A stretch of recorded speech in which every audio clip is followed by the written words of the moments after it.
what's next for TVs. Well, it's ultra high definition TVs, and with the story about what's actually happening with that, we got Daisuke Wakabayashi joining us live from Las Vegas at the Consumer Electronics Show. Daisuke, thanks for joining us. My pleasure. So, tell us about some ultra high definition TVs, and they're also called 4K. What does that mean?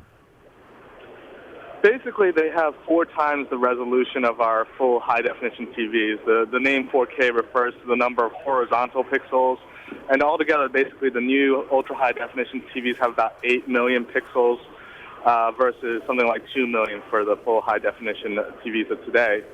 And basically, what that enables is that, you know, the TVs of today, I think, are mostly in that 40-inch to 50-inch class, but as you get bigger to maybe 60-inch, 70-inch, 80-inch, and even up to 100 inches, if you want to sit close to the TV, you can start seeing pixelation. So you can start seeing the grainy dots of each picture.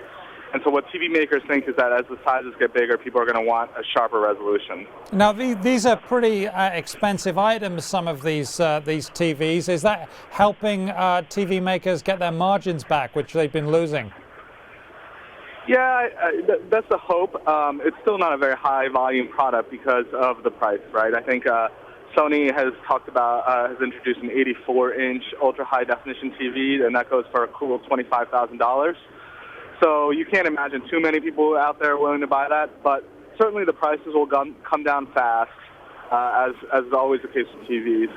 And for maybe a year or two, there will certainly be much better margins on those products than there will be on, you know, the kind of standard full high definition TVs of today. Now, what content, you know, when we had 3D TVs, special content was produced for the 3D TVs, and they really didn't catch on even then. What about these? Is there any special content that we can expect? Well, yes and no. So, you know, you go to a movie theater now, and if you go to a nice new digital cinema, most of the time you're watching a 4K movie already. You're watching an ultra-high-definition movie. And so the content is already there. The problem is that there's really no way to deliver that content, so there's no Blu-ray that shows 4K quality film, and obviously there's no broadcast of 4K video yet. Sony has talked about a solution where it's basically going to be a media server that essentially stores that content, and you can plug your TV into it, and you know you can download it online. But as you can imagine, the size of a 4K film is massive. Yeah, it is. Now I understand that Skyfall, the new Bond movie that we're looking at pictures of now, was actually shot in 4K. Right.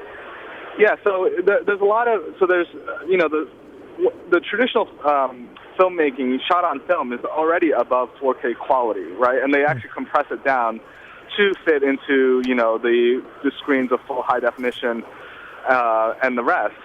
But what is happening now is that there's more digital cameras coming on that are shooting the images in native 4K. And so I think there's going to be a Will Smith movie out next year that's going to be shot in 4K. There's a Tom Cruise movie that's coming out next year that'll be shot in 4K. And there is starting to be content. But the important thing, though, to note is that all these TVs will upscale. So you can take your regular, you know, full high-definition video, and it'll upscale to 4K quality using kind of an algorithm that guesses, that fills in the pixels that, you know, the video doesn't actually natively hold. Now, so when you get these very, very high-end TVs, quite often the manufacturers add lots of other features to them. Are you seeing things like that being rolled out at the Consumer Electronics Show this time? Certainly. One of the big aspects that the TV makers are pushing very hard is to improve the audio on the TV. It's an interesting thing about the usage of the TV as well. A lot of people are using the TV as their main speaker system in the home. So you stream, you know, you use something like Spotify or Pandora, and you stream that music, but you play it out over your TV because it's your biggest device in the living room. And so what a lot of TV makers are saying is that while display quality has improved a lot over the years, the audio has not really kept up on the TVs.